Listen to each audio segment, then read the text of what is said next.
성경 말씀 요한계시록 19장 19절부터 21절 말씀입니다. 다 찾으셨으면 한 목소리로 읽겠습니다. 시작.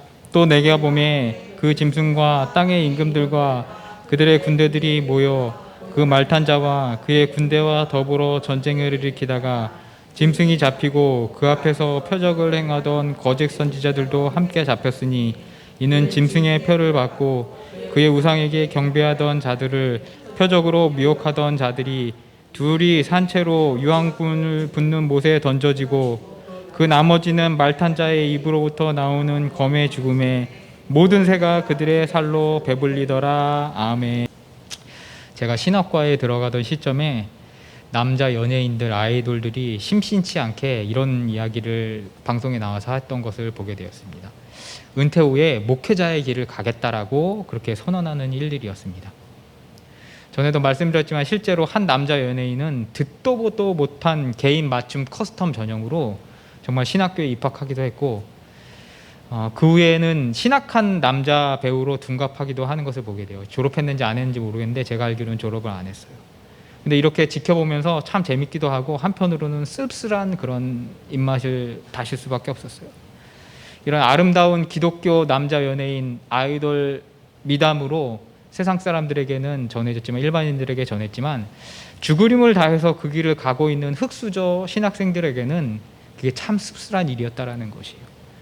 저 친구들은 저렇게 인기를 기반으로 거의 무임승차하듯이 탑승하고 급행으로 안수받고 돈과 그리고 가지고 있는 명예와 그것에 기댄 권력을 기반으로 목회를 하면은 얼마나 잘할까, 얼마나 쉽게 할까, 건물도 크게 짓고 목회 시작하기 쉽겠지라는 그러한 허탈감이 어린 마음에 있었어요. 그러면서 현타가 오고 그랬던 기억이 나는 것을 보게 돼요. 그런데 신기하게도 지금 와서 보면은 그 사람들 다 사라졌고요. 인기가 떨어지니까 뭐 사기죄로 피소돼가지고 매소금 타기도 하고 어떤 친구는 병역 문제로 입국하지도 못하고 세상의 모든 비난과 비난은 다 먹는 그러한 존재로 전락한 것을 보게 돼요. 그들의 문제뿐만 아니라요. 그들을 선교수단으로 쓰려고 했던 교회와 교회의 어른들도 문제가 많았던 것을 다시 한번 고백하게 돼요. 결국 교회는 또 그렇게 욕을 먹게 되는데 이게 남 탓할 거 없다라는 것이에요. 우리 목회자들의 그리고 교회 안에 있는 인간의 욕심과 어리석음이 자초한 그런 문제였다라는 것이에요.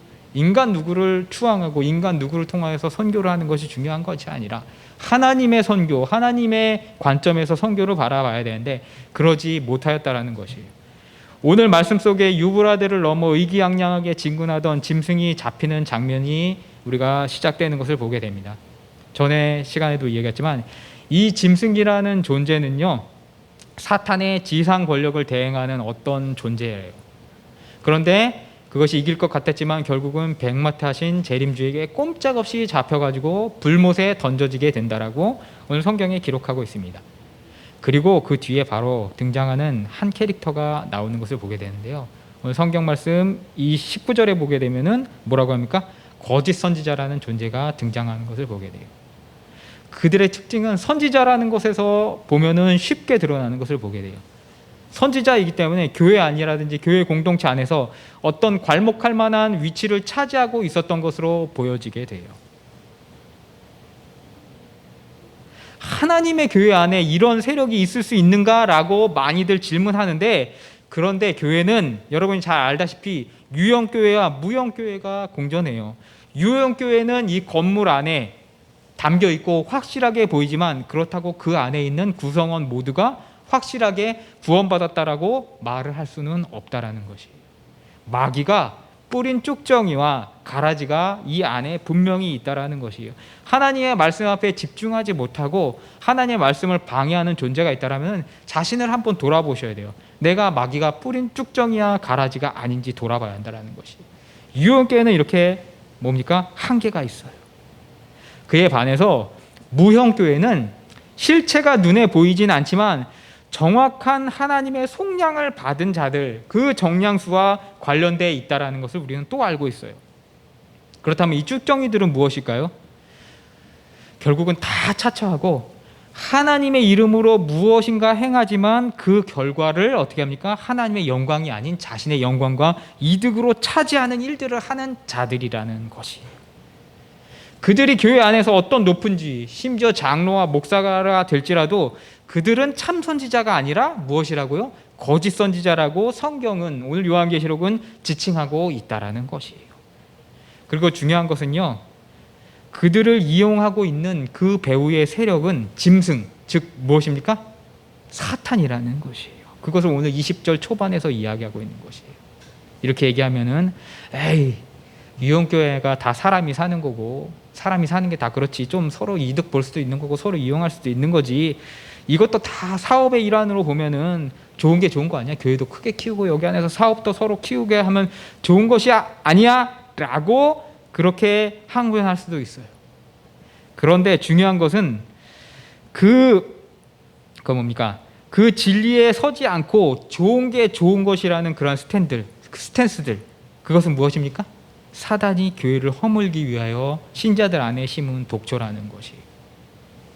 여러분, 그런 식으로 교회가 이름만 내고 성공하는 게 중요하다라면은, 여러분 그 방면에서 가장 성공한 사람은 누구예요? 교회라는 이름을 걸고 가장 성공한 사람? 문선명이에요. 장길자예요. 그 다 교회잖아요. 하나님의 교회. 문선명은 교회 아니에요? 문선명도 메시아 믿어요. 자기가 메시아지 하나님 믿는다라는 것이요. 교회란 이름으로 그러한 독초들이 자라나고 있는 것을 우리는 분별해야 된다라는 것이에요. 그들 메시아의 얼개도 있고 메시아도 믿지만 그 메시아가 누구라고요? 자기 자신이라고 이야기한다라는 것이에요. 엊그제 트럼프가 통일교 행사에 축사를 했어요. 그 트럼프가 하나님의 대리자고 트럼프가 제사내야 된다라고 믿었던 한국 기독교인들 난리가 났어요. 참 진짜 되게 순진해요.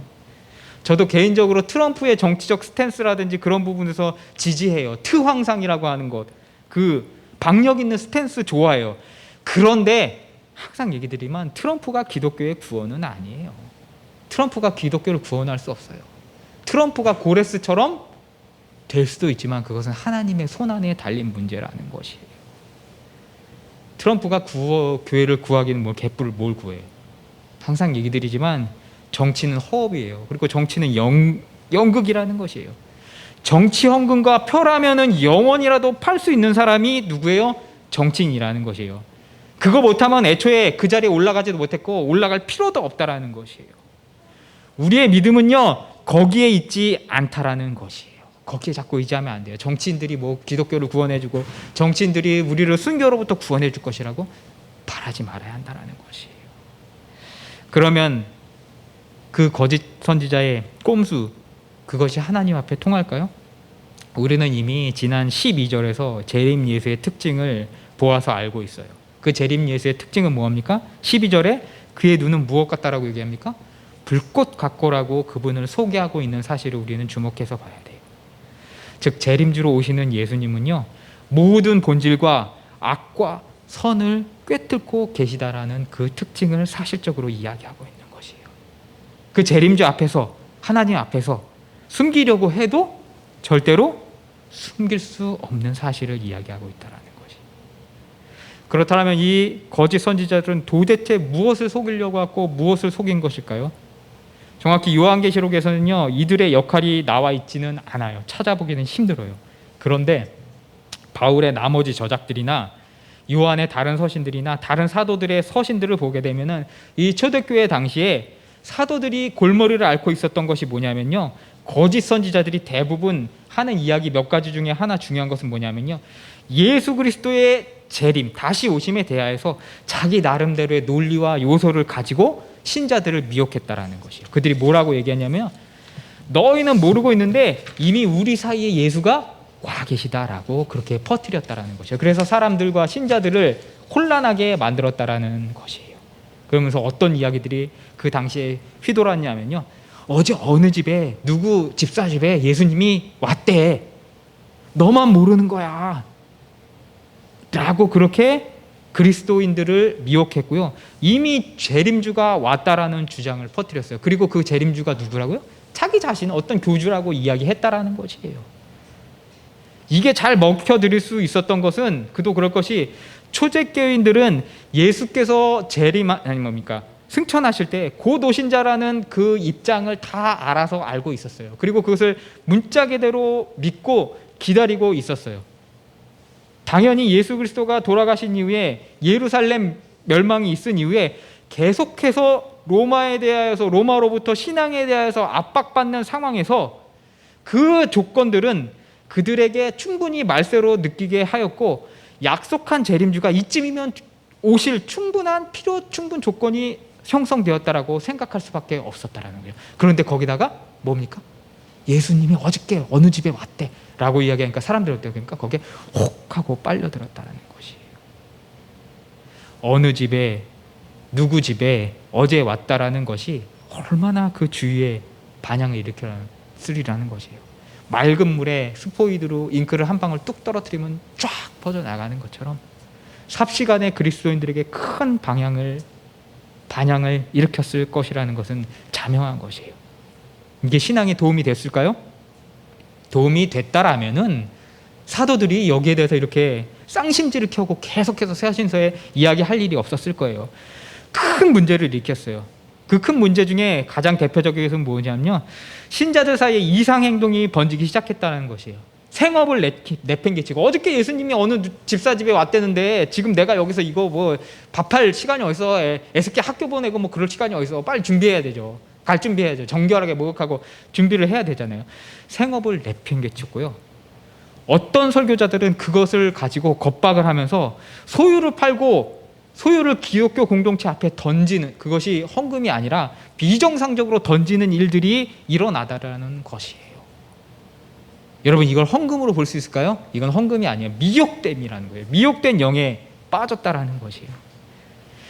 이 사람이라는 것이 참 신기한 게, 그렇게 긍정을 추구하고 그렇게 자기 지혜를 이야기하면서도 이런 크리티컬한 상황에는 절대로 긍정적으로 생각하지 못하고 포지티브하게 생각하지 못하더라는 것이에요. 꼭 그때 그러한 그 막다른 골목에 되면은 패닉에 빠져가지고 뻔히 죽음을 향하여서 가는 그러한 어리석은 행동들을 보이게 되고 택하게 되는데, 기독교 공동체 안에 신자들도 다르지 않았다라는 것이에요. 당연히 그리스도의 몸된 교회를 위임받았던 참 사도들, 12사도들과 그 사도들의 제자들은 어떻게 합니까? 그들의 눈에는 잘못된 사실에 기초하여서 미혹하는 그것이었기 때문에 적극적으로 대처할 수밖에 없었다는 것이요. 복음 수호를 위하여서. 그래서 사도들은요, 일제히 자신이 맡고 있었던 혹은 자신이 두고 온, 박해 때문에 두고 왔던 교회를 향하여서 회람의 용도로, 진정해라, 우리와 너희를 구원했던 예수님께서 우리가 잘 알고 있듯이 너와 우리가 모르는 재림주가 있을 수 없다. 내가 듣지 못한, 예수님을 살아서 생전에 3년 동안 모시고 다녔던 내가 알지 못하는 재림주가 오실 수 없다라고 강력하게 선언하고 그것을 변증하였다라는 것이에요. 사랑하는 성도 여러분, 현대인은 어떨까요? 똑똑한 것 같죠? 똑똑해봤자예요. 이 고대인들과 다를 바가 없어요.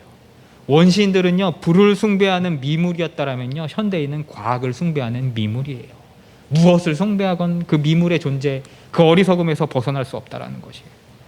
불안하니까 누가 어디서 종말이 있다라고 하면 거기 우르르 몰려가지고 깔려 죽고, 어디 누구 정치인이 우리 구원해 줄 거다라면 우르르 몰려가지고 거기서 또 깔려 죽고, 어디 목사가 위대한 종이다, 어디서 무슨 집회한다 그러면은 퇴진 집회한다 그러면 거기 가가지고 구원이 있다라고 우르르 깔려가서 깔려 죽고, 그렇게 패닉에 의해서 잘못된 선택을 자랑스럽게 척척하는 것이 우리 인간의 존재라는 것이에요. 여러분, 제발 좀 속지 마세요. 그냥 이 자리에 앉아 계세요. 백신 맞지 말아라. 백신 맞으면은 백신 맞은 자리에다 자석 붙이면 여기 자석이 붙는다. 그게 왜 자석이 붙냐면은 백신에 그래핀 물질이 있는데, 그래핀 물질이 쇠 성분이 있기 때문에 그게 안에 뭐 미세칩이 있어가지고 그게 666이다. 그러니까 백신 맞으면은 다 666 맞은 거고 구원 못 받는다. 난리도 아니에요. 거기 몰려다니고 그게 하나님 말씀보다 더 하는 것을 보게 돼요. 여러분, 정신 차리셔야 돼요. 백신이 우리의 구원을, 가부를 선택할 수 없어요. 하나님이 우리를 잡으신 것, 하나님이 우리를 이끄시는 것은 그까지 주사 하나로 우리를 떨어뜨릴 수 없다라는 것이. 하나님의 눈으로 세상을 보지 않고 권력과 이전 투구로 세상을 보니까 이런 문제들이 발생하는 것이에요. 외형과 허우대로 지도자를 따르고 무언가 강력한 힘을 가질 것 같은 지도자들을 따르려고 하니까 어때요?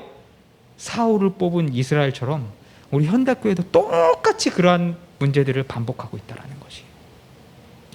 인본적인 시각에서 지도자들을 바라보면 항상 놓치는 부분이 뭐냐면요, 설교자는 하나님으로부터 수여받은 자리인데 이게 자꾸 어디 하나님의 종인 목회자한테 대적을 하느냐, 그러한 식으로 그러한 어투 때문에 부정적으로 보여주니까 현대의 목회자들도 신사적인 척 하려고 뭡니까? 자기 자신이 하나님으로부터 본질적으로 수여받았다라는 것에 대하여서 이야기하지 않으려고 그래요. 그냥 직능인으로 남는 것이 믿져야 본전이라고 생각하고 이야기한다라는 것이요. 자꾸 서원이라든지 소명이라든지 그거 이야기하면은 세상 사람들로부터, 심지어 교회 안에서도 권위를 내세우려고 하는 이상한 사람 취급받으니까 목회자들도 그냥 신사적으로 나가는 척하면서 그렇게 한다라는 것이. 그러면서 목회자의 척도가 인간적 재능으로 말 잘하고 외모가 멋있고 그런 쪽으로 자꾸 정량화된다라는 것이에요. 물론 그런 거 목회에 도움이 많이 돼요. 기능적으로 굉장히 중요해요. 여기 비루먹은 저보다 말 잘하는 약장수나 얻은 휘황찬란한 기업 CEO 불러다 놓으면 여기 바로 부응하게 만들어줄 거예요. 그런데요, 소명은 그런 것이 아니에요. 소명은요, 성공의 문제가 아니라 찌질하게 시골에서 목회하고 작게 목회할지라도 신적인 부르심에 기반을 하고 있다는 것이에요. 그것이 없으면은 순교요? 순교의 자리요? 순교의 자리로 나갈 수 있는 내적인 신념? 절대 없다는 것이에요. 부르심이 그래서 중요한 것이에요. 이건 목사만 그럴까요? 아니요, 여러분에게도 똑같아요. 신자 여러분도 마찬가지라는 것이에요. 본질적으로 신적인 부르심의 자각이 없는 상태로 인위적인 노력과 기적과 환상을 보고 따라와서 그 단꿀만 아는 성도들은요, 기도를 통하여서 성공하게 된다고 할지라도 그 뒤에 따르는 영광을 통제하지 못하고 결국엔 어떻게 합니까? 나가 떨어지고 휘청이게 된다는 것이에요. 달란트가 부족해 보일지라도, 우리 형제들, 우리 목사님들 중에 달란트가 부족해 보일지라도 그 오랜 연단을 거치면서 정규적인 그런 과정을 거친 그러한 찌질한 목사들이 더 신뢰할 만하다라는 것이에요. 허우대와 외형으로 하나님이 쓰시지 않는다라는 것이에요. 설교자로서의 내적인 무게가 생각보다 만만치 않아요. 여러분은 30년, 40년 제 옆에서 보셨으니까 아실 거예요. 이게 모세처럼 광야에서 40년간 수업한 지 주어지는 모세가 와, 정말 광야에서 40년 굴러가지고 오래 굴렀네 하는데, 모세 120까지 살았죠. 인생의 3분의 1을 거기서 굴렀는데, 와, 모세 오래 굴르고 오래 공부했으니까 능력이 그렇게 많네 라고 하는데, 저도 세어보니까 벌써 30년을 이 바닥에서 굴렀어요. 제가 90을 살지 모르지만 저도 3분의 1의 인생을 여기에 쏟아 부었다라는 것이에요. 비슷하다라는 것이에요. 그럼에도 불구하고 항상 두려움과 울리는 꽹과리와 같이 쓰이다 버림받는 것을 두려워한 그 바울처럼 그 두려움을 버리지 못한다라는 것이에요. 이 과정을 거쳐야, 이 단련의 시간을 거치고 나와야 겨우겨우 자기가 가고 싶은 대로 가는 것이 아니라 어떻게 해요? 하나님이 고삐를 잡고 워워 이리 가자 하면 어떻게 합니까? 글로 살살 끌려가는 거예요. 그래서 하나님이 광야 40년, 인생길 30년을 그렇게 이끌어 가시다라는 것이에요. 여러분 잘 아시지만 원래 저희가 여기에 설 제목이 아니에요. 인간적인 기준으로 보면. 군대 다녀오기 전까지 엄마, 우리 민영자매도 아시다시피 전도사라 그러면 맨날 도망 다녔어요. 뭐 학교 방송국 국장 한다고 도망 다니고 이래저래 핑계가 엄청 많게 잘 도망되었어요. 솔직히 말씀드리자면은 세상 연락에 취해가지고 멋대로 살고 싶은 마음이 많아가지고 그것도 즐겨야 되는데 그 즐기는 모습으로 거짓되게 강단만은 더럽히고 싶지 않았어요. 나중에 하나님이 불러주실 때 정말 두드려 맞더라도 변화된 다음에 올라가고 싶었지, 속이면서까지, 사람을 속이면서까지 올라가고 싶은 마음은 추워도 없었어요. 그래서 계속 도망갔어요. 하나님을 모른다라면 제가 그때라도 올라왔겠지만 부르신 하나님 앞에서는 그것만은 못하겠더라고요. 제 설교론 중에 중요한 모토는 뭐냐면요, 사는 만큼만 설교하고 그렇게 못 살 거면 설교하지 말자라는 것이에요. 이거 뭐 다 지킬 수는 없지만 그럼에도 불구하고 최대한 이 모토에 맞춰서 설교를 준비한다라는 것이에요. 그러니까 어떻게 해요? 죽어라고 도망갔던 것이에요. 원래 군대도 총신대생이면은 그냥 사단 군종병 맡아는 당상이고 대충 하면은 꿀 빨고 갈 수 있어요. 제 친구들 다 사단 군종병 갔다 왔으니까. 근데 그 맞지 않는 듯한 옷을 입기 싫어서 그냥 일반 보병을 갔고요. 그래서 이제 운전병 주특기 받고 자대를 갔더니만 자대에서 또 주특기를 이발병을 주더라고요. 낮에는 운전병으로서 일하고 저녁 때 와가지고 쉬어야 될 시간에 맨날 2명, 3명씩 머리 깎는 그 일을 해야 돼요. 아, 힘들더라고요. 그런데 어느 날인가 28사단 포병연대 군종 목사님이 올라오라고 그렇게 얘기하시더라고요. 이 양반이 감리교 박정화 감독님 사위 되시는 김정두 목사님인데 어제 찾아보니까 과천에 있는 은혜교회인가 어디 거기서 크게 목회를 잘하고 계시더라고요. 인품이 참 좋으신 분인데 이분이 저를 부르시더니만 총신대생이면 군종을 해야지 썩히면 안 된다라고 하시면서 군종 보직을 그 전에 있던 군종 대신 저를 이렇게 그 사람이 이제 곧 제대하니까 좀 빨리 네가 받아라라고 해가지고 받으라고 그러시더라고요. 근데 이게 군종병을 받으면은 이미 그 논산훈련소에서 군종병 보직을 받았으면 제가 막 편해질 수 있는데 그 군종 목사님이 계신 소속은 28사단 포병대 연대였고 저는 1포병 여단에서 파견 간 그거였기 때문에 군종병으로 지정하는 게 아니라 임무만 주고 이렇게 그 뭡니까 육군본부에서 그게 나오는 것이 아니에요.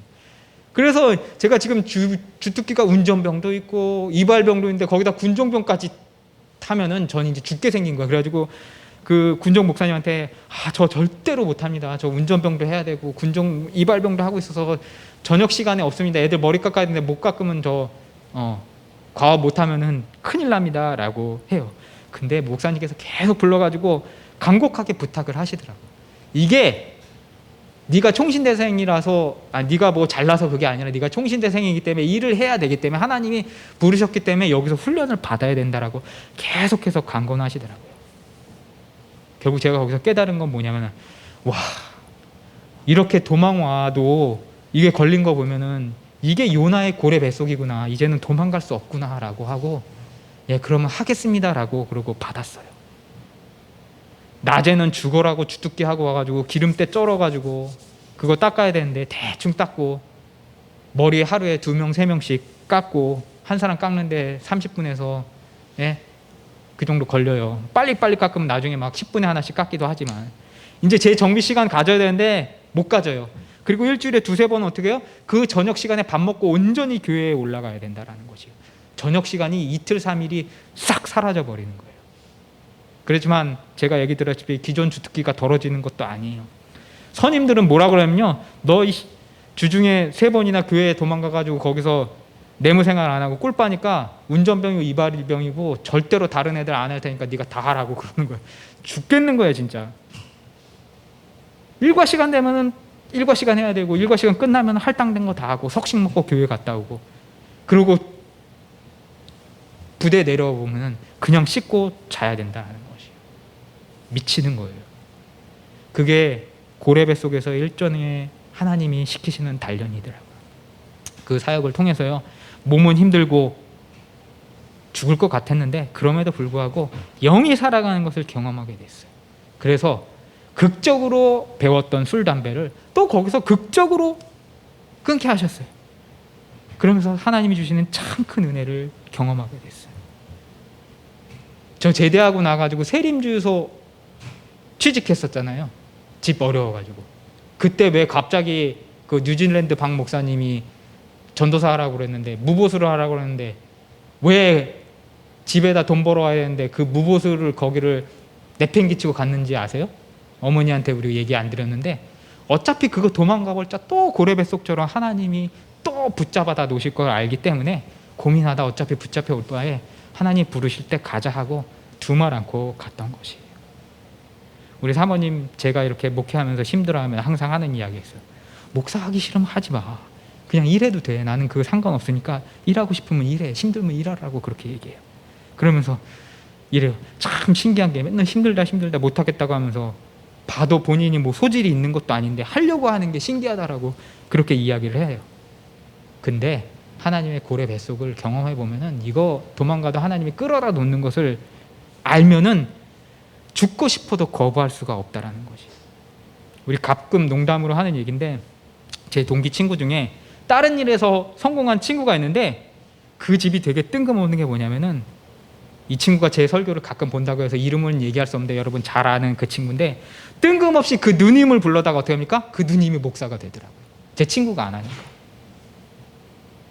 그래도 하던 가락있던 제가 해야지 만약에 제가 안 하면 우리 엄민영 씨가 받아야 될 수도 있더라고요. 그래서 끌려오고 여기까지 오게 된 것이에요.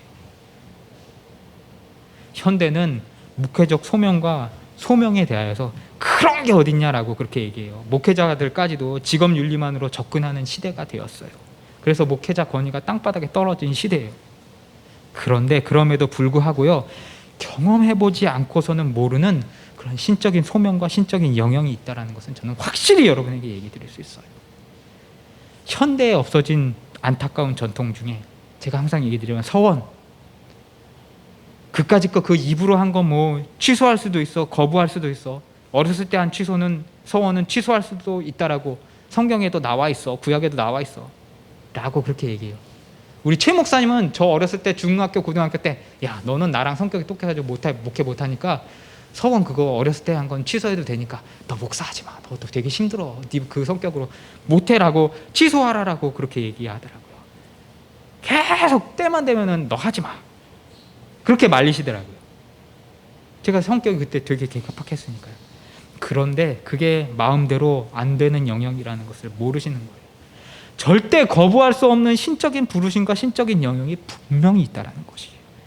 인간이 생각하기에는요, 진료, 재료가 형상에 모든 영향을 미친다라고 생각하는데 기독교는 달라요. 진료가 창조주라는 위대한 존재 앞에서 무궁무진한 가능성을 가지고 다 변할 수 있는 은혜가 있다라는 것이에요. 사랑하는 성도 여러분, 저를 부르신 것처럼 여러분도 부르셨고 여러분도 변화시켜 주실 것이에요. 여러분의 지금 일생의 문제, 여러분이 지금 가지고 있는 어려움들, 문제들 하나님 앞에 기도하고 하나님 앞에 내놓으면 여러분 충분히 변화시켜 주실 것이에요. 하나님께서 여러분도 동일한 섬김의 소명을 부르셨기 때문이에요. 그걸 잊지 마시기 바라요. 계속 기도하면서 하나님 내가 갈 길이 무엇입니까? 라고 기도하시길 바라요. 그리고 영을 분별하셔야 돼요. 이거 뭐 영을 분별한다고 해서 막 띠띠띠띠띠 이게 아니에요. 말씀을 연구하면은요, 말씀에 집중하면요, 우리 주변의 거짓 선지자들, 듣기 좋은 말을 하는 자들, 듣기 좋은데 성경의 진리에 벗어난 거짓 선지자, 코인파리들, 그런 것을 구별할 수 있게 된다라는 것이에요. 재림주가 어디까지 오셨는지, 언제 오실지, 오신다라면은 어디까지 왔는지 우리가 알 수 없어요. 그런데 중요한 것은 무엇이에요? 오신다라면은 구원받은 여러분과 저와 우리 성도들 모르게 오실 일은 없다라는 사실을 기억하시면서 돌아가는 축복 있기를 주님의 이름으로 축원합니다. 아멘. 기도하시겠습니다.